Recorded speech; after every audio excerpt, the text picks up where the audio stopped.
Hi guys! What is up? What's happening? We are coming at you live from the Seniq vehicle, the official vehicle. Seniq, man. I need a name for it. Yeah, you haven't named her? No. Her, him? Her, for sure. Okay, that's what I was thinking. Yeah. Yeah, absolutely. Noted. If you guys have any ideas, let me know. I mean, she's so chic. She is. She's full of shit, though, as you can tell. I know, but it's kind of fun. It's a little chaotic. Yeah. And Tina's in town. We got coffee this morning. We just did a little photo shoot at our house, and we thought we would do a little episode in the car, which I've never done before. Me either. Very Kardashian-esque. Yeah, thanks for allowing my crazy ideas. No, I love it. No, creative one and creative two. Just like having all the ideas. But yeah, hopefully the audio sounds good. But the visuals are going to be great if you're watching. So you should definitely tune in. Also, you will see we are matching right now if you are watching us, and we look fabulous in the Seniq apparel. But yeah, we've got lots to talk about. I'm here with one of the founders of Seniq. Do you call it Seniq or Seniq brand? Seniq.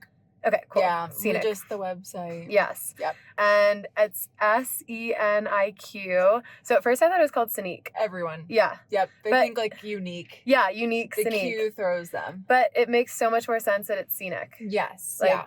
And we wanted to do the normal spelling. Yeah. But you have there's I like this so much better. Do you? Yeah. Oh my God. Are you kidding? Good. Okay. No, it's great. There's so many companies with the trademark that are outdoor companies called Seniq with just the normal spelling. Really? So yeah, we were like, we were so stuck on that name. We were trying to concept other names, and we couldn't come up with anything that like really captured the essence of the brand. Yeah. So we were like, fuck it, let's just spell it differently. Yeah. No, I love it. It's great. I think it's perfect, and it's memorable. Yeah. Because it's kind of like, have you ever seen the strategy that Starbucks does, where they like misspell names on purpose?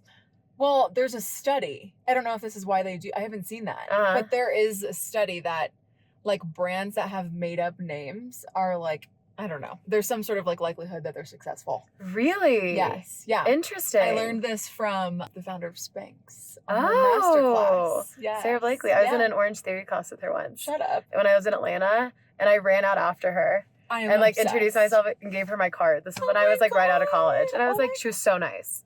Like I was like dripping sweat in the parking lot. Yeah. Everyone was stretching and she left early. And I was like, should I say something? And I ran out and she was so nice. I am obsessed with her. She's a queen. Yeah. And she lives in Atlanta. Yeah. So whenever I lived there, we always had our eyes peeled. But yeah, she's super cool. Amazing. But yeah. Yeah, well, the Starbucks thing, they'll like misspell people's names on purpose apparently so that you'll post about it. Because you're like, oh, weird. They thought my name was Farah and it's Sarah, or something like that, or they spell it like a whack way. Hilarious. And apparently it's a marketing thing. Right. I don't know if that's true or not, but I feel like it's not. Yeah. Whoever like came up with the tale. Yeah, it's kind of cool, and I like speak of it as if it is true. Totally. It's a cool story. Yeah. So I feel like Seniq, Cute. same way. It's making it. people question how you pronounce it. Totally. But yeah, we're gonna be chilling in the car. We're gonna be chatting, driving around, maybe treating us to some Diet Coke, Coke Zero combos because that's our vices. Yes. And we're going to be talking about their brand. Yay. So Maddie's not here, unfortunately. She is in Denver, Broomfield right now. Carbondale, yes, of course. She's been feeling under the weather. So we send her love. And next podcast episode we do, we'll have to do it all together. Yeah, she'll be right here in the middle. Yeah, so we're sending you hugs and kisses. But yeah, take it away. Tell us about you. Tell us about your brand. Okay. How you guys got started. Yes. So the funny thing about Maddie and I is like we were kind of groomed to be in retail. Okay. So we both have like powerhouse moms. My mom has spent her whole career in production and sourcing, and she started the shoe business at Express. And so Columbus, Ohio is where we were born and raised, Maddie and I both. And it's like a retail hub. Like every mall brand in the world is based in there. Yeah. Okay. So like Victoria's Secret, Bath and Body, Abercrombie, DSW, like literally so is that why both of y'all were born there? Yes. Your family. Okay. Yep. Cool. Yep. So my mom was in production and sourcing.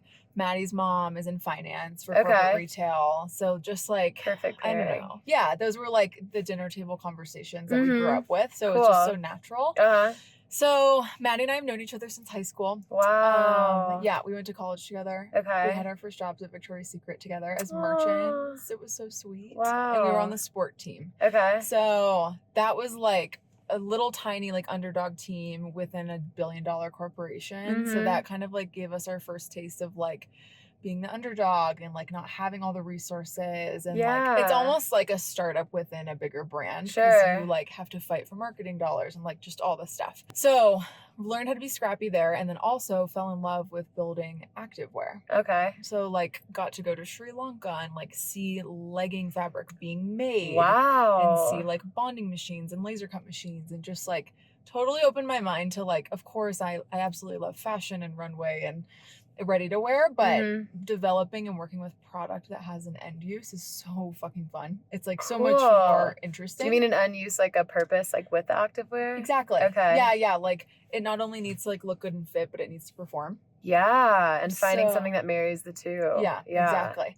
So yeah, we've like been together for a long time.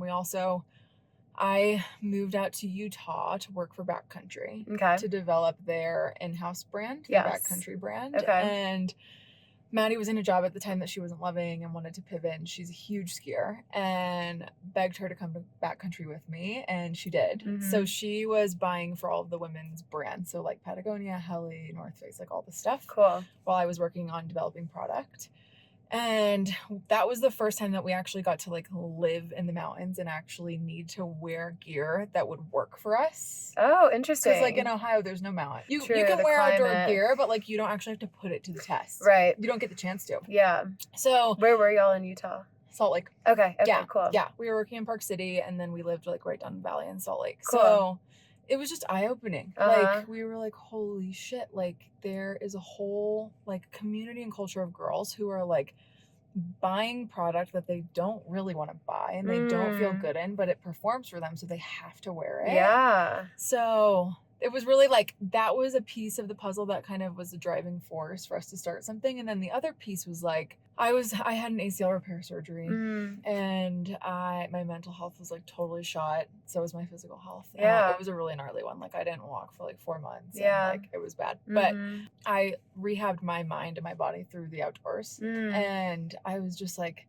we realized our girlfriends were hiking for their minds, not for their bodies. Right. And like it felt like this whole culture shift of how women were using the outdoors. And I didn't feel like there was a brand that was speaking to that end use. Okay. It felt like brands would talk about like mental health during Mental Health Awareness Month, and that was kind of it. Yeah. It wasn't a brand like building a whole ethos and rhetoric and events around using the outdoors for your mind. So those two things, like filling this product opportunity and then like this culture shift of how women use the outdoors, we were like, okay, this feels like the moment. Like if we don't do it, someone else will. Totally. So it was over deli sandwiches. Okay. In Salt Lake, there's like an amazing Jewish deli. It's like Salt Lake is notorious for terrible food, but this is like an epic spot. What's it called? Plug it. It's called I'm Feldman's. Jewish, so I love it. Oh my god! Yeah. I didn't know that. It's called Feldman's. Oh, cool. Go check it out.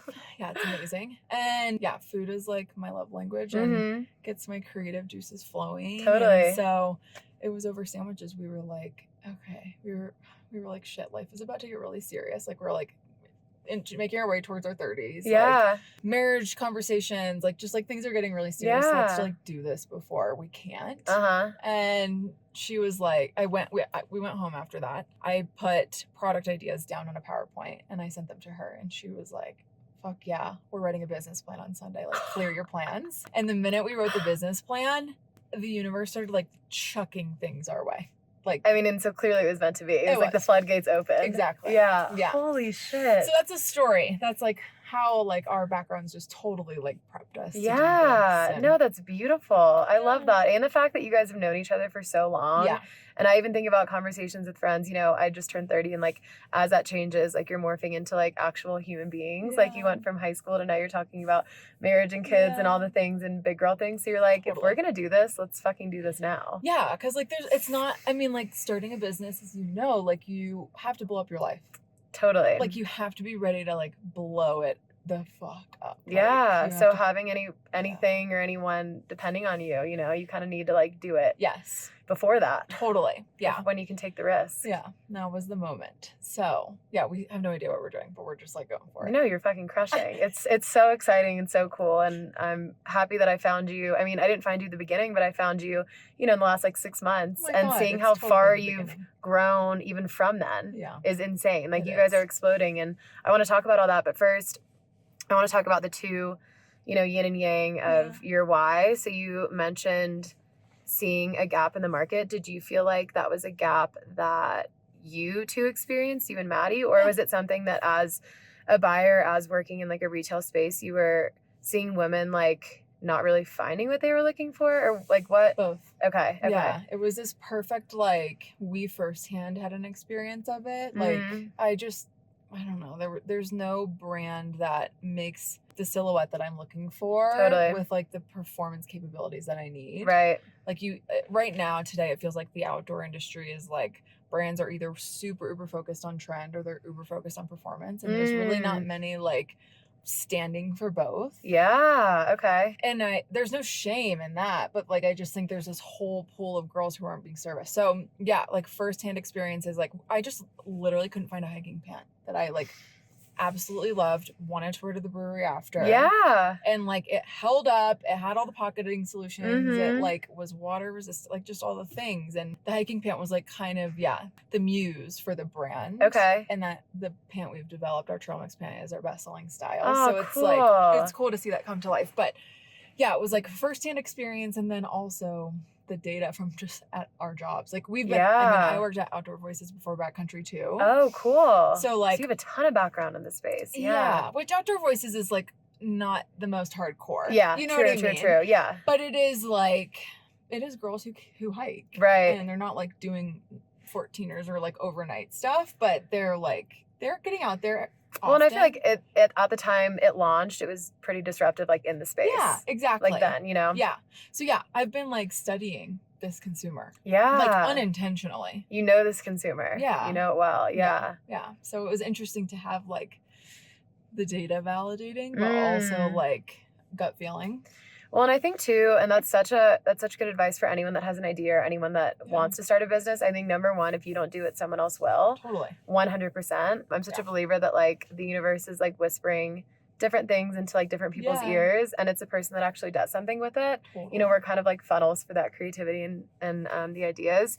And I also think it's really cool that you saw a gap and you actually acted on it, because so many people have these thoughts. Like, I've looked for hiking pants, but I've never bought any because I just don't like any of them. Awful. Same with all of the base layers. We were just talking about that. Yeah. I've never bought a base layer because I hate the way that they fit. Awful. Like, they're all just stiff and they don't form to my body and they feel weird, you know? But like, I've never done anything about it. Totally. But so many people are going to have that same thought you are when you're noticing a gap in the market. So that's so cool that you guys acted on it and made these incredible products. Yes. Like, that's amazing. Thank you. Yeah, it was not, I don't even know. Most days I wake up and I'm still like, what did I do? Yeah.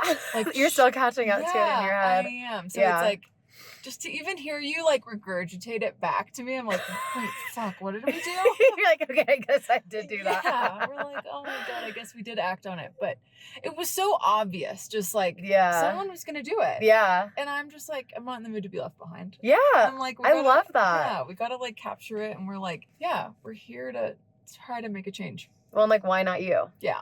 You know? Yeah. I'm like, I don't know. And after seeing how some of these companies are run, I'm like, if they can figure it out, we can do it.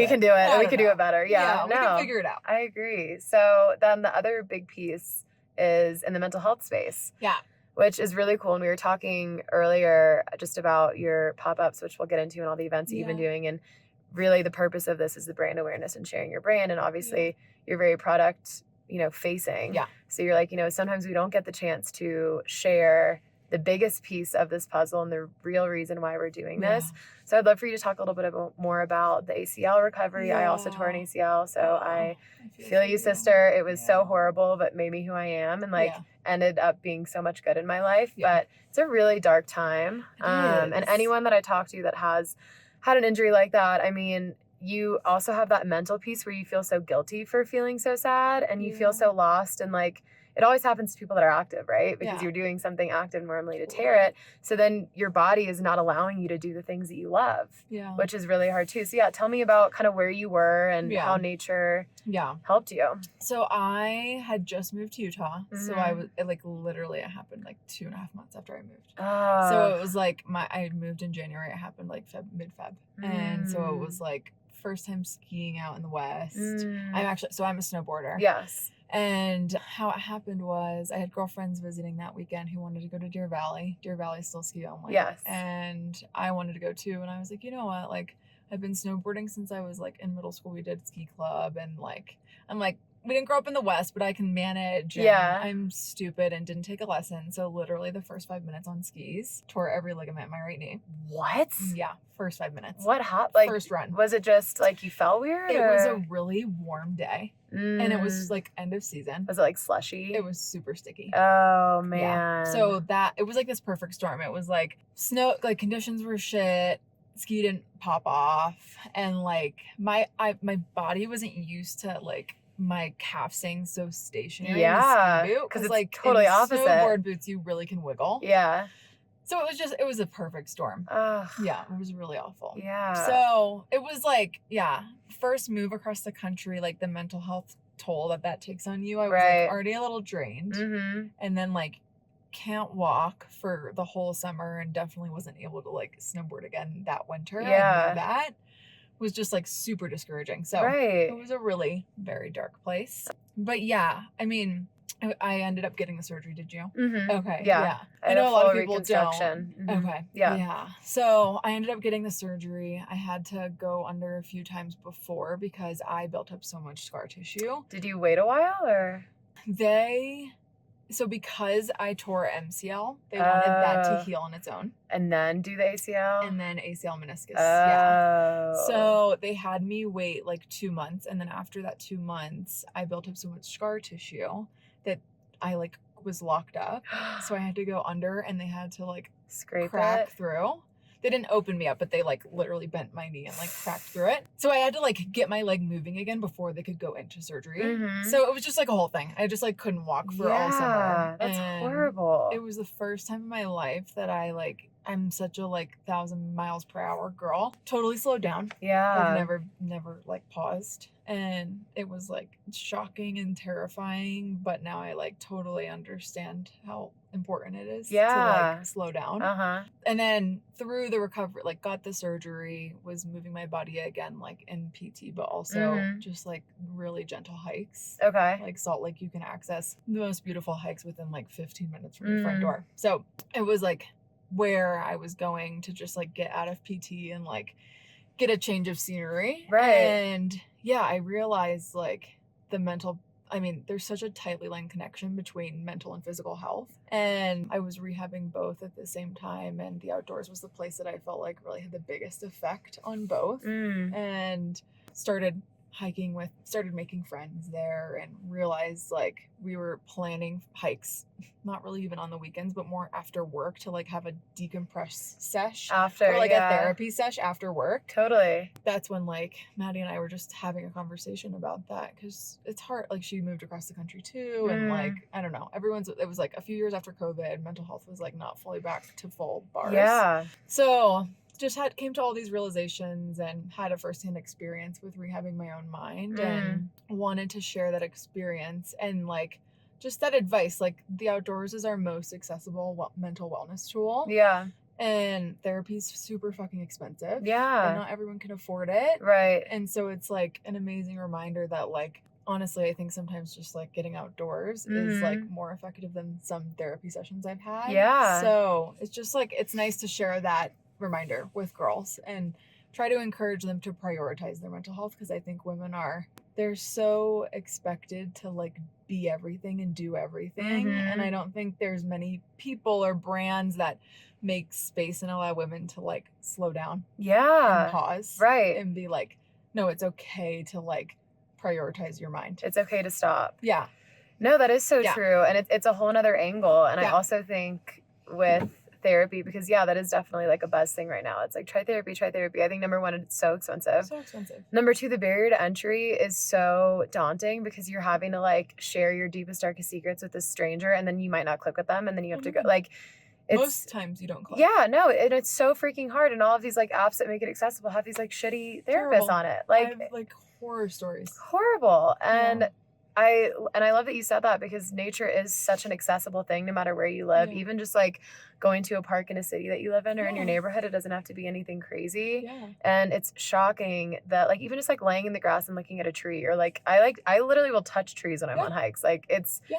like we are meant to be connected to nature, and like Yeah. grounding and doing all of those things Yeah. can be so revitalizing. I agree. I like literally sometimes just take off my shoes and like walk barefoot. Yeah, outdoors. same. Like it just does something to you. Mhm. No, it is really cool. Yeah. So yeah, it's a huge mission of the brand. We're like, would love eventually someday to build events like super focused around that mission. Yeah. And even start to build products around that mission. Like there's so much innovation in fabrics. Like they're starting to put eucalyptus in yarn, and like how can Really? fabrics be like calming and cooling for you, and like Wow. there's interesting things happening. But what we're doing now to try and support the mission is donating 1% of sales, and we're Which is hoping to amazing. grow that to 10% someday. We have like no margins right Yeah. now, so we can't donate anymore. But yeah, that's how we're trying to bring the mission to life today. But we have so many ideas. We just need to like grow the team and like have more time. Right. No, but I mean, Yeah. but you guys are still just starting, so I think that's incredible. And I mean, to put it into perspective, like businesses, oftentimes you can't even pay yourself. So the fact that you're donating, I mean, clearly you're passionate about it, and it's so cool that that really is standing at the center of your brand. Yeah, we are not paying ourselves. Yeah. So. Well, I wasn't gonna say it, so I didn't. Yeah. Oh, I still don't pay myself half the time. I want everyone to know, like, it's like, this is not a game for us. No. Like, we're not it's here. It's a real deal. We're like here to make money. We are like, oh my God. Maddie's mom has like this epic line. She always says like, I'm not here to make friends, I'm here to make money. She's like, what a bad bitch. Oh my God. Idea. She's incredible. But we stand by that phrase, but we also are like, this is not like just about the money for us. This is like, we are here to like live and breathe this brand in our community and like, the mission. So So with the community, how do you think you've grown so rapidly in the space that you're in, and like cultivated such an amazing community? And so funny to hear. Like to me, we still feel so little. But you're not. I feel like you're not. Oh my God. I feel like your brain is still catching up to like where you guys are at. I think you're right. Which is easy for an outsider looking in to observe. Yeah. And I also hear like when I told my friends that I was doing a pop-up with you, or when I've brought you up, or like I've seen my friends like your stuff, like in Denver or wherever, like you guys are popping off. I mean, really, I feel like you're in the space and you're like here to stay, and people are noticing what you're doing. Like you're making a huge splash, which is really cool. Thank you. That's the goal. Yeah. I think it also I feel like I like don't even realize our size, because like Maddie and I grew up in billion-dollar brands. Yeah, so true. We're like, so it's multi-million customer file. Yeah. Like, you know? I'm like, but it's so funny. I don't know. We're catching up. But I think to answer your question, I don't know. I would love your perspective. Like, I don't know. And I know you've been, like, you just discovered the brand like 6-ish months ago, which we've only been around for 9. So pretty much at the beginning. But I don't know what's made us like pop, if that's even what we've done. From my perspective, I think number one, your marketing, like your photo shoots and your videos and like your launch stuff was so sick. Okay. Can we talk about the ski launch video? I'm obsessed. No, like it was so good. You guys it was like a retro, like sitcom-y vibe, but it was so well done. Like it was so funny. So we were freaking out because we're like, girl, and there's an element of us, we're like, fuck it. Like we want to do something that's like super unconventional. Yeah. Everyone launches a ski brand with epic mountain shots and like high performance, like badass ski footage. Yeah. And we were like, one, unable to do that because we launched in October in Ohio. And two, we didn't want to do that. Like we were like, let's do something like weird and comical and like show that there's this element of the brand that's like controversial. Like we're not afraid to like kind of, I don't know, like push break boundaries necks, and turn heads, okay, you know? I like that. Yeah. So I'm glad you liked it because I loved it. And I wouldn't be offended if you didn't, because it's like literally not for everyone. Honestly, I think that's how I like followed y'all. Shut up. I swear. I don't remember if I followed you guys before or not, or if like I saw someone repost it or you came up on like that was like what hooked me, I think, to your brand. Amazing. I'm so serious. So, but people didn't like it? Oh yeah, we had a PR team at the time and they were like super concerned about it. And we had there's like definitely been girls like who we've been chatting with that I could tell, like you can tell when people are like like maybe they're not as technical or as serious of a brand as like I thought they were. Which is funny. Yeah, I know. It's really interesting. Huh. But it's fine. Like the whole point of it was like, this is not for everyone. Yeah, I like that. We're not here trying to like be a brand for everyone. We're here trying to be a brand for like women who aren't afraid to show their femininity and express it and like not be serious always. Yeah, I like that. I'm glad you liked it. No, I loved it. It definitely translated. So it's really cool. I'm glad. But yeah, no, I think that's, from the outsider looking in, I would say the marketing has crushed. And it seems to me, and I haven't been to any pop-ups with you yet. We did a pop-up together technically this past weekend, but I was in Jacksonville, so I couldn't be there. But it seems like you guys are really community centered too. Yeah. And I think that shows just by like you guys hitting the road and making the emphasis, just like talking to people and doing meetups and all of that. I mean, I think that's so important in a brand. Really needs that heart, I think, in order to survive. And people want to meet the founders. They want to hear your story. And so I think that's going to carry you really far too, because the community, even like, you know, it doesn't have to be influencers. And I know you know this, like the people with 5 followers, that's 5 people that they're going to go and tell the brand about. And those 5 people can tell 5 people, you know, like I think that slow growth too is like the most sustainable. For sure. Yeah. And that's our goal, is to like be a 100-year brand. Yeah.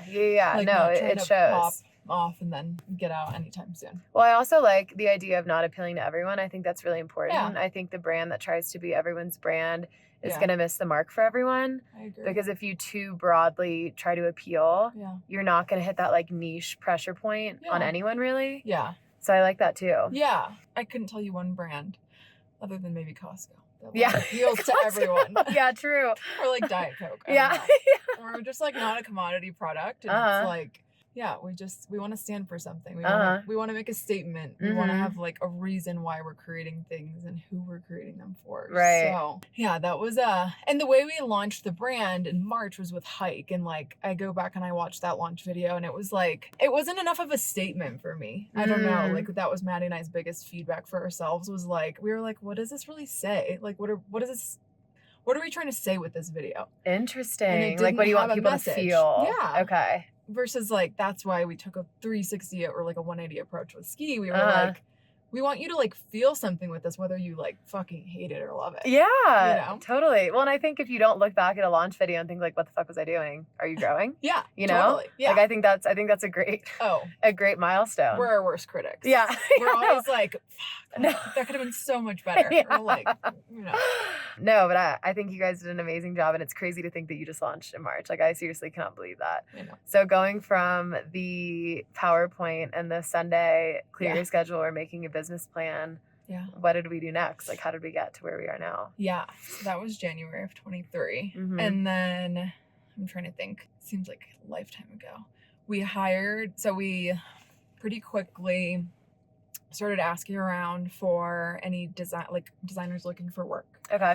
Because Maddie and I are very clear on like the only thing we care about is making incredible product, and we'll figure out the rest. Like if you don't have amazing product, it doesn't matter how great your marketing is. It doesn't matter how great your operations are. Like you're just you don't have a sound company or a sound business. So we knew we wanted to find an epic designer who had a technical capability and could really like totally crush our fit. And so we asked friends of friends, and our first interview is the woman that we ended up hiring, and she's been with us for the last 2.5 years. So we've been working on the brand. So found her really quickly, and she felt like a total gift from the universe. And then after that, I'm trying to think, started finding investors. They came to us quite quickly, and then found a manufacturing partner quite quickly. And then just got to it, like started developing the product, selecting fabrics, deciding what color palette we're going to start with. Dipping fabrics in the Pantones. And then honestly, the first 12 months was really focused on just building product. Okay. Like and that's just because that's all we know how to do. We don't know how to market. Like we didn't think to market ahead of time. We like tried to start the Instagram, but we just we didn't have enough of a strategy or an idea of what the brand was at that point. Right. You were just focusing on the product. Right. Yeah. So we really developed. That's all. Designed and developed. Okay. Yeah. And then was it a process like with the samples and everything? Like was there a lot of trial and error? Did you find that it was pretty quickly what you wanted? Yeah. We had such a clear vision I mean, it's just, it's all relative. It's like 12 months to develop a hike, and we had like half of the ski collection developed by that time. Okay. Like, to some people that's fast, to some people that's slow. True. Well, I guess when you come from such big companies, right? Like, you know about those timelines. Yeah. So, like, for us, for hike, it was slow. And it's because we did multiple rounds of fitting. So, like, a typical amount of fittings, you typically fit, if you're badass, you fit once. If you, like, average is 2 fits. Okay. 3 fit rounds is, like, kind of crazy. What does that mean? Like, samplings, trying them on? Yep. And then hiring a fit model to come in. Oh. Yep. So we have a fit model who her specs are perfectly a small. Or like all of her measurements are on every part of her body. She like fits into the like US standard small size. Oh, so then you can base everything else off of that. Exactly. So she's our fit model for every product. Okay. So we have a consistent fit. Cool. Across ski, across hike, across tops, across bottoms. That's amazing. So is that a typical process when it's how you're designing? Should be. Okay. Yeah, not everyone does it. Okay. But it really is like what I believe there's so many ways to develop gear, but I feel like that's like the right way to do it. Well, and I mean, it shows my roommates and I, we just did the photo shoot and we are all totally different sizes. Yeah. What did all my roommates say? They were obsessed with the fit. Yeah. I mean, really and everyone had totally different bodies in different sizes, and it was just perfect, which is so cool. Yes, I know. That was crazy. Yeah. That's the most surreal thing is for me to see the product on girls. Yeah. It like, to this day, like, trips me out. Totally, I'm sure. It's crazy. There was multiple fit rounds, more than the average, because we wanted the fit to just be, like, fucking perfect. Because, like, a garment can be cute and it can also perform, but if it doesn't fit, like, none of that matters. Exactly. Well, and when it's so technical. Yeah. Too. And that's kind of the point of what you guys were doing. You wanted women to be excited about putting this stuff on and excited about buying it and feeling good in it. Yeah. Which is huge. Totally. Yeah. Feeling good in product, like, really starts with fit. Like, I really believe that. So, yeah. Yeah. And then, I mean, it kind of becomes an almost accidental mission. You're like empowering women. You know, we always feel best when we look our best. Oh my God. Right? Like, yeah. It starts from within. Yeah. And 100%. How we dress ourselves and how we feel in the clothing that we put on. Yeah. I think is a huge indicator of just like how we're going to rock the rest of the day. Yeah. And someone said this to me at the trade show yesterday. They were like, oh, so did you like learn that like concept of like feeling good internally to like have confidence externally in your product through Victoria's Secret? And I was like, you know what? Actually, didn't realize that, but yeah, probably. Because like at VS, it's like, I mean, bras are so much about it's all fit and comfort, and like the byproduct of great fit and great comfort is confidence. Yeah, true. So it was an interesting take. So what do you feel like you've taken away from the big brands that you've worked for? Oh my God, so much. Yeah. I have to think about this for a second. The biggest thing is having operational excellence, as like boring and unsexy as that is. Like, so what does that mean? So like having a clear strategy and having like all teammates marching towards the strategy. Okay. And having process in place that allows that strategy to come to life. Interesting. Yeah. Like Maddie and I really like, there's a lot of things that we operate Seniq quite non-corporate like, but we also really believe in process and like our whole design process. It's like really defined and outlined how we create a collection for a season.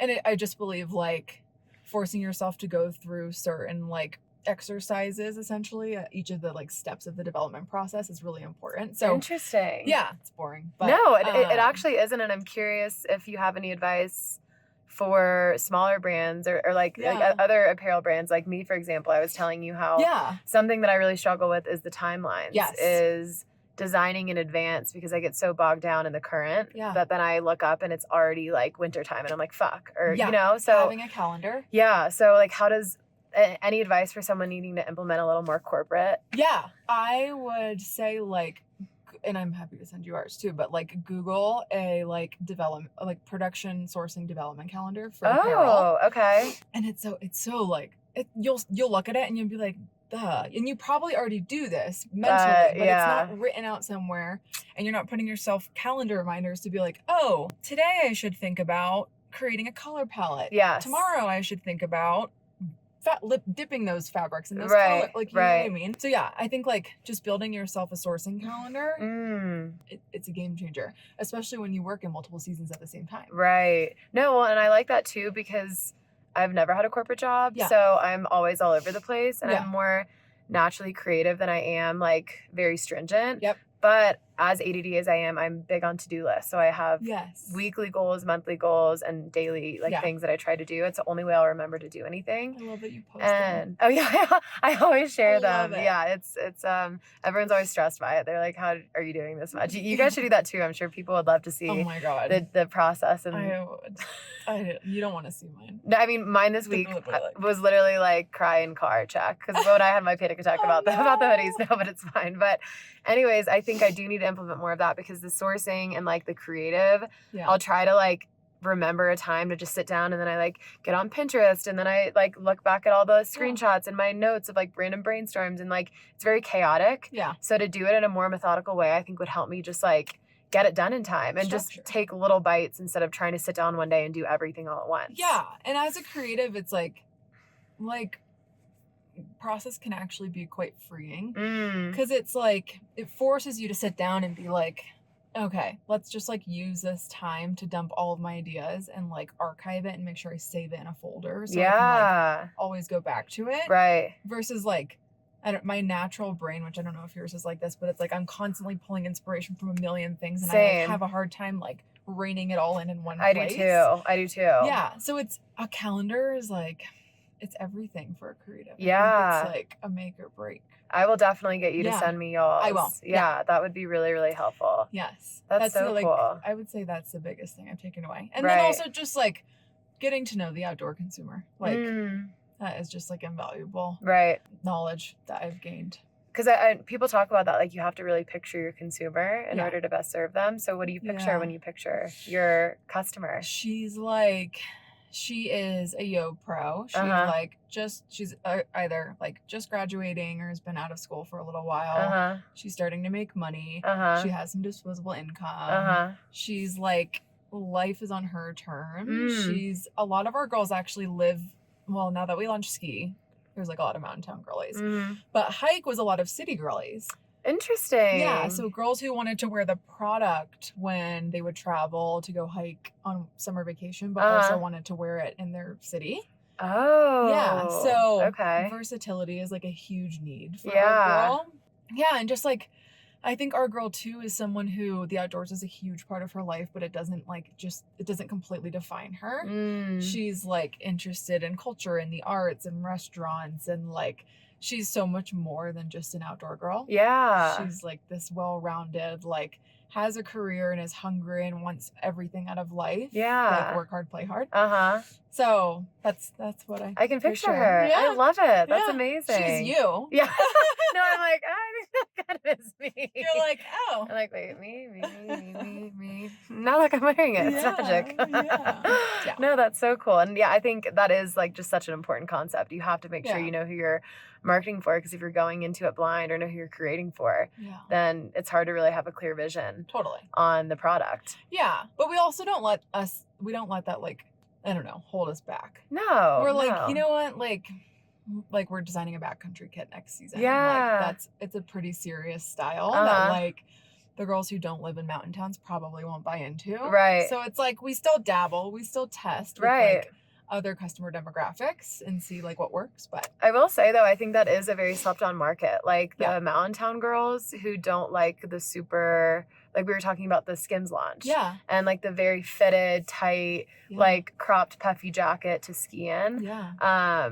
I feel like the local girls don't really wear that kind of style. It's more like the people that are like praying in Aspen and like doing that whole thing. Yeah. So kit that's really cute, but also like works well in the backcountry and stuff. I think that would crush, because there's nothing like that, and brands aren't creating for that, and not anything that's like even semi-affordable, you know? No. Like there's just nothing. Yeah. Yeah. No, it's definitely going to be an interesting test. Yeah. To see. I feel like, and what's crazy is like a lot of girls have been skiing in our kits in the backcountry, and it wasn't necessarily built for it. Like, we don't really have like the perfect beacon pocket. And, like, I don't know, we didn't fit any of the jackets with the backpack. So like it wasn't built that way, but I think because our brand is a bit more technical than maybe some others that are on the market today, like girls are just assuming that it's built for it. Yeah. So it'll be interesting. Yeah, no, I like it. That's exciting. And just We're going still more in the ski world. Yeah, everything's like a test right now. How has the test been? Like with your products and them being out in the real world, what kind of feedback have you gotten so far? There's been more good than bad. That's good. Which is amazing. Mm-hmm. Didn't expect that. Yeah. Honestly. I would say the highlights of feedback have been hands down from our hike pant. So what's so amazing about that product is like it really is a custom fit for every body because the waistband has a double waist adjusters on each side. So like one of the biggest problems for women wearing bottoms or trying to buy bottoms is finding a pant that fits your ass and waist. Yes. Like it just rarely happens. Ass, waist, thighs. Yeah. All so different. Totally. So this pant has a curved leg shape, fits like every thigh under the sun. Has beautiful curved style lines and elasticated back around your butt, so like fits quite many booties, and then the waistband allows you to cinch to whatever you need. Oh, that's so nice. Yeah, it's amazing. It's really cool. So that was the best feedback. We're getting similar feedback about the ski bib, actually. Yeah. Girls are loving the leg shape. We did our same curved leg shape, and a lot of bibs on the market today have a curved hip, but the leg tapers. Yeah. So it can create restriction of movement and like weird drag lines. Ours, we kept the leg wide. So it's a bit of a relaxed leg fit. Right. Girls love it. That's been good feedback. I would say like there's also been like not great feedback that we're learning and we're adjusting for future. Yeah.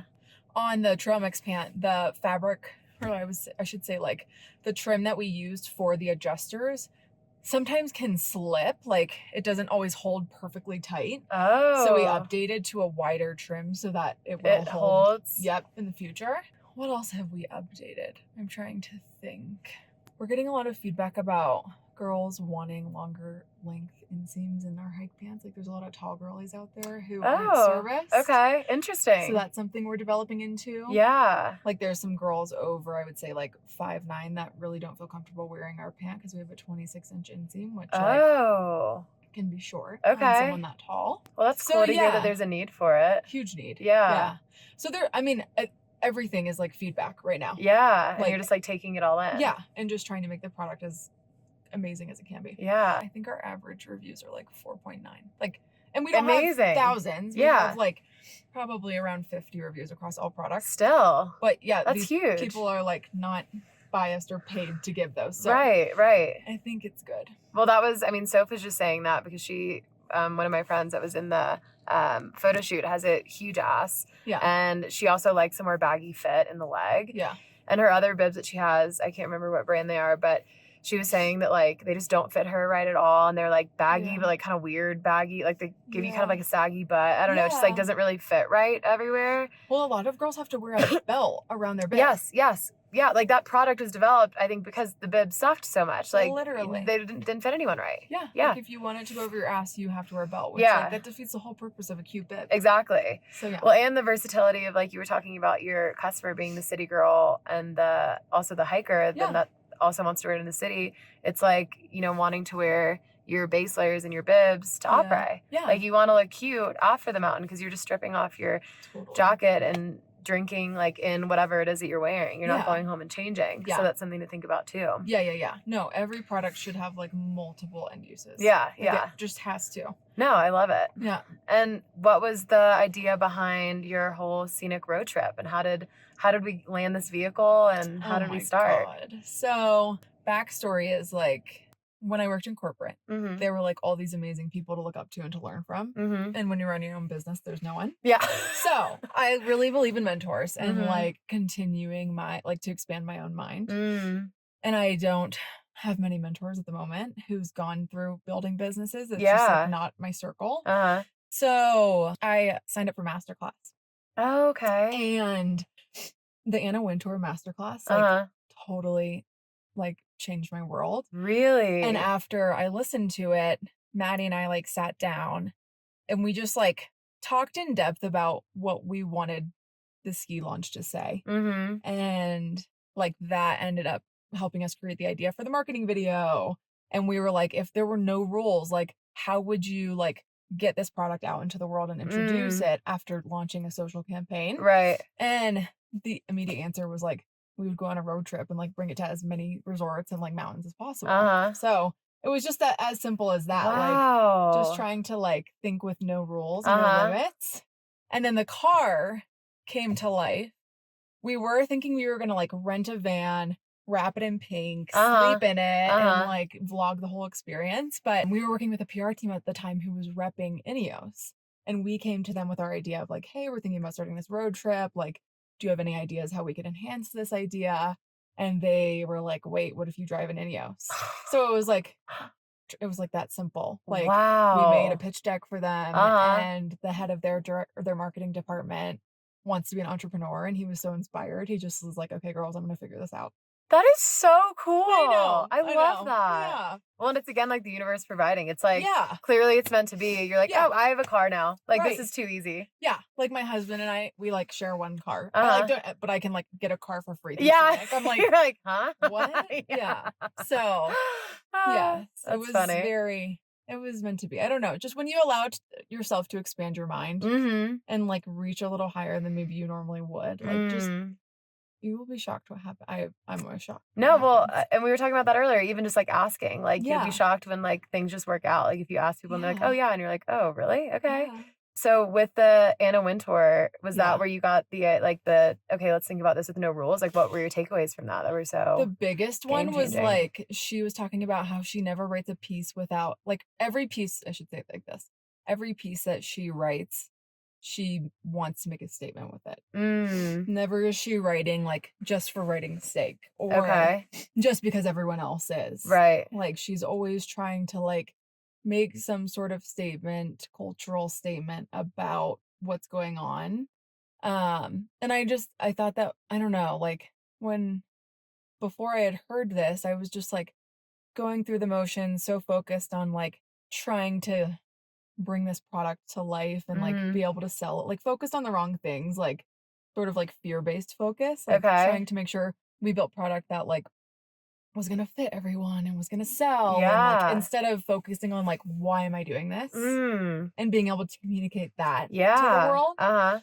So that was the biggest takeaway. But like it's like the most inspiring masterclass I've ever listened to. She's just like, there's a lot of intention behind her work and her process. So that was like the biggest. Yeah. No, I love that. Yeah. And then y'all started the road trip a week ago. Which is crazy. Yeah. Maddie got sick the day before.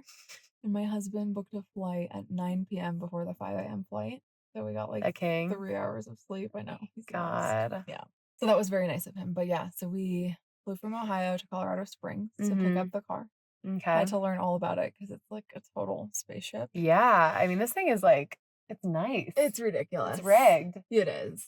It's massive back here. I mean, you can fit like everything back there. Yeah. It's insane. Yeah.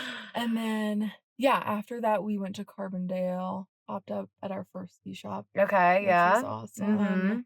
And then headed to our pop-up in Aspen, which was great. Everyone was amazing. Oh, good. And your product was like, the girls are obsessed. Like, holy shit, you have something. You've unlocked something seriously incredible. Thank you. Yeah. No, that means so much. And it's fun hearing that when I'm not there because I couldn't be there. Yeah. Yeah. It's so like, cool. I hope it frees you because, like, it sells itself. Yeah. I mean, of course, I'm sure you help sell it like 10 times better, but no, honestly, like for itself.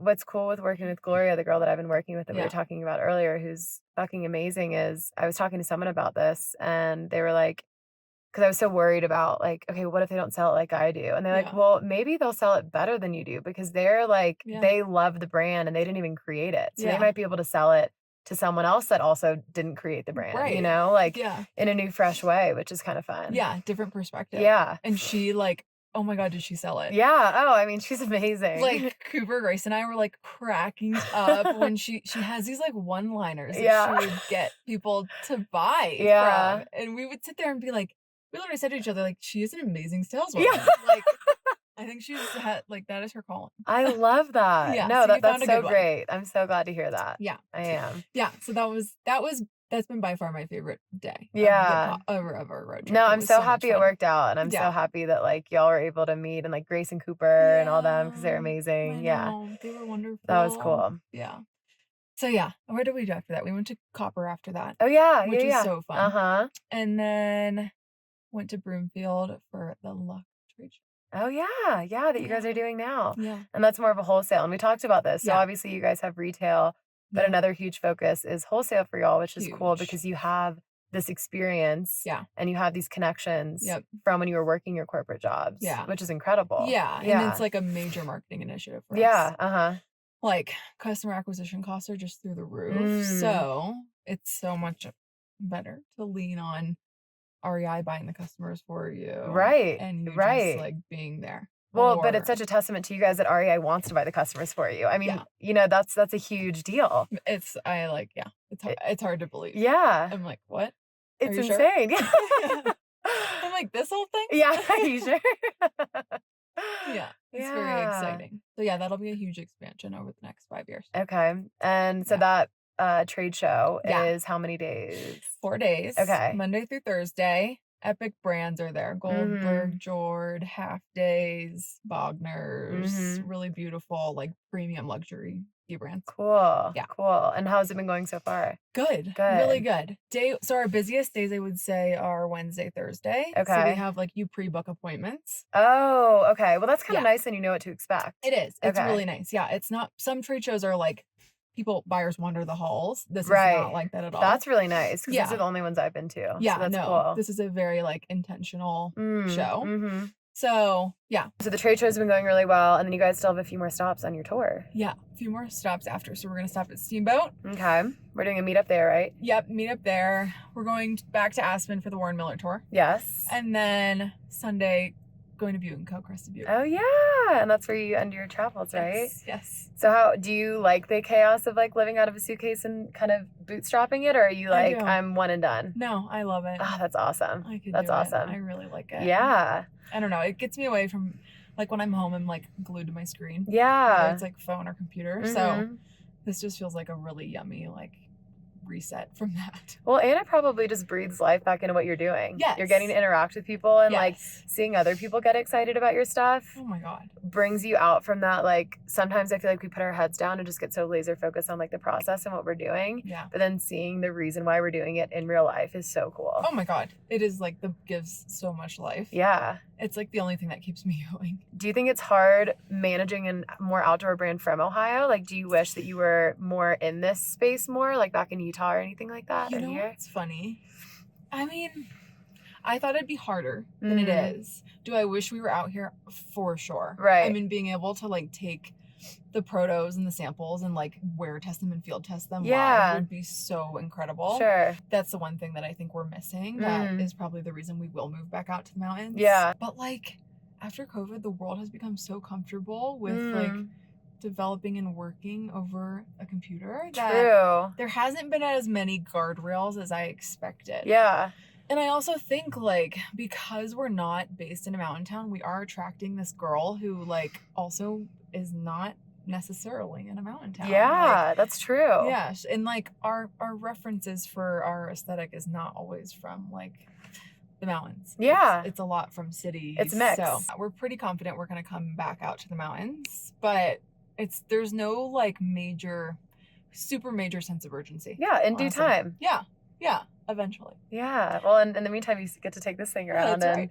So you have it for a whole year, right? A whole year. So what are you going to do with it for the rest of the year? Do you have any other travel plans? We don't have anything planned. We don't like have hard plans. Okay. But we wanted to do this trip, like analyze, see how it went. Yeah. And tentatively, we're talking about Salt Lake. Okay. In Park City. Uh-huh. We have a lot of our community is out there. Sure. And it's like quite drivable. And then... Oh yeah, how far would that be? It's like 6 from Carbondale, 6 hours. Oh, really? Yeah. Oh, that's not bad. Not bad at all. Yeah. And then we're talking about Jackson. Oh, fun. Oh yeah, okay, nice. Which could be fun. I don't think we would be able to drive to Tahoe, but there's a lot of girls in Tahoe who have been asking us for us to come out. Cool. So I don't know, but there's so much in Colorado too. Yeah. It's just like untapped. There's also been girls in Arizona. I don't know. It's just like there's a little bit of everything. Which is fun. You get to kind of feel it out and just stay open. Yeah. And then you can go wherever you're invited. Exactly. If it permits. For sure. Yeah. No hard plans yet. Yeah. No, that's cool.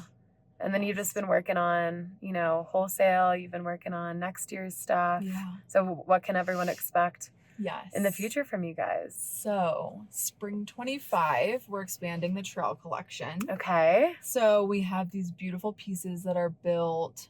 They're really built for any trail activity. So they're harness compatible if you're a climber. Cool. And then they're also wonderful to hike in. So developing 3 great new pieces to add to the collection, and then expanding colorways and color offering in our current styles. Okay. And there will be more of our like fresh innovative neutrals, and then more of our vibrant pops. Okay. So like a little bit of both. Yeah. And then fall 25, same thing, like just expanding what we've established, and then developing more of a layering system. So down insulators that can go under the backcountry kit. Wow. Which will be great. And then developing a new backcountry kit. Okay. So working on a lot. Yeah. Yeah.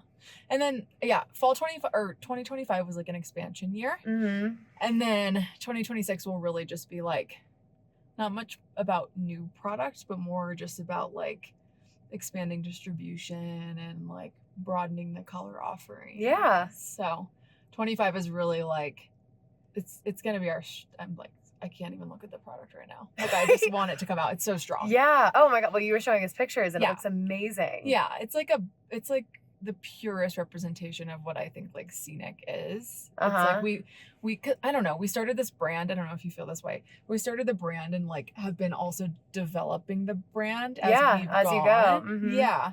Like you don't have it all figured out on day one. So like fall, like 2025, I feel like we had so much more figured out about what we want to be. Yeah. When we're developing it compared to 24. Right. So it's pure. It's really, you're going to love it. So what would you call, when you think about like 2025 versus 2026, like what would you call that chapter for Seniq, and what do you hope 2026 to be? Like what would you name it?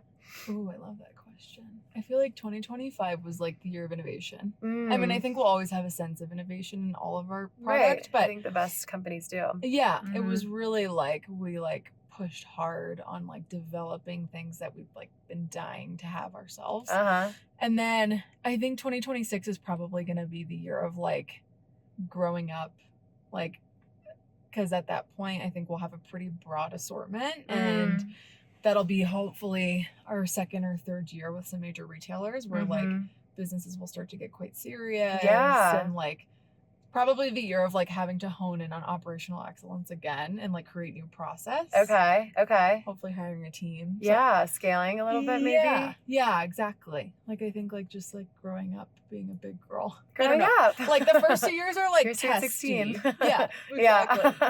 Yes. And what would you tell anyone listening that, any advice for a business owner, for someone that wants to break into the outdoor space, for someone that has an idea? Oh, so much. I would say write a business plan. Okay. Honestly. Like I'm the girl who like has thousands of notebooks and thousands of notes where I like write ideas down. Yep. But it wasn't until I actually like opened Canva, searched a business plan template, and like forced myself to think through like customer demographic, key items, like branding strategy, marketing angles, like thinking through some of those, like being forced to think through some of those tactical parts of the business, like really made me realize that this is possible. And we can do it. So that's like my biggest advice. Well, I like that too, because sometimes the big goal, it can be really daunting, or like the big idea. But then when you break it down into tangible, okay, like let's just focus on this one thing right now, then you just break it off little by little. Totally. Yeah, bite size. Yeah. It helps so much. And the outdoors is it's impossible to break into. I feel like it's such a hard market. It is. But it's like, and it's an old school market, It is. Yeah. There's a lot of haters, a lot of doubters. But just like try to protect your light and like what makes you special, and like just don't try your best to like drown out the noise, because it's like so important to be different. It's like the only way to win. And just staying authentic to who you are, I think that always shines through. Yeah. And I think if you try to be a carbon copy of someone else, it just doesn't work. No. Yeah. There's too much competition. Exactly. You have to show up. Yeah. As yourself as you can. Yeah. Which you were like the best at. Oh, thank you. Oh my God. Thank you so much. I appreciate that. that.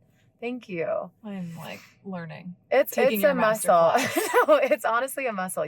I think you do an amazing job though. And I was saying like I've been loving your vlogs and everything you've been putting out. And I think sometimes something that helps out is just like not paying attention to the lack of engagement or the engagement, like just creating. Yeah. And then at some point something's gonna hit that you don't expect. And then the rest is history. Like you just never know. Yeah. You know? Oh. So just creating to show up. Yeah. Because people are watching. Yeah. Always. Just reps. Yep. Mm-hmm. Put in the reps. All the reps. Yeah. Working the muscle. Yeah. Well, thank you so much. This was so fun. So welcome. Yeah, I love that we got to do this. I'm so glad we got to hang. I know, me too. Because I was so sad we couldn't hang in Aspen. I know. And we'll do it again. Yeah, we're going to do it again. You guys can come out. Now you've seen my house. So there's plenty of room. Anytime you guys want to visit. She lives we've got the space.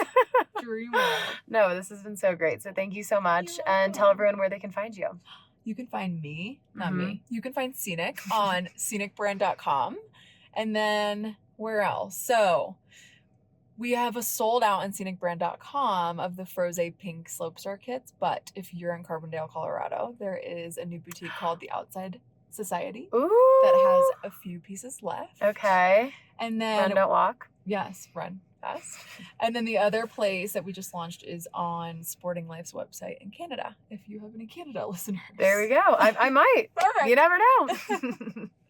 And then what's your Instagram, TikTok, Instagram, YouTube? Seniq, TikTok, Seniq brand.